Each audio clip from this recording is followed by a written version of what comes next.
service in Green Bay. We have just activated the public warning alarm tone, which normally precedes the broadcast of emergency messages.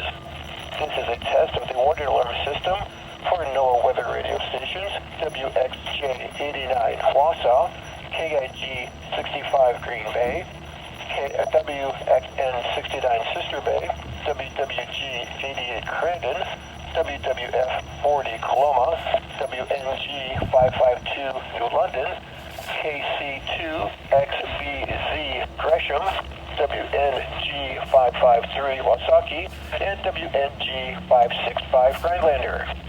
Specially built receivers are automatically activated by this signal for severe weather watches and warnings issued for central and northeastern Wisconsin.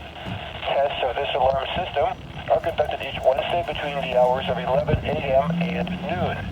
If severe weather threatens the area near the normal test time, the test will be postponed until the first available good weather day.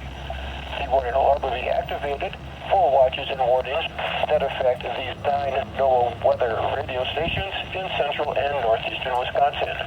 For a complete listing of the transmitter location, frequencies, and the counties they serve, please contact the Green Bay National Weather Service office at 920-494-2363 and select option number 7. This list is also available on the internet at weather.gov/GRB. This concludes the test of the public warning alarm. We now return to regular programming.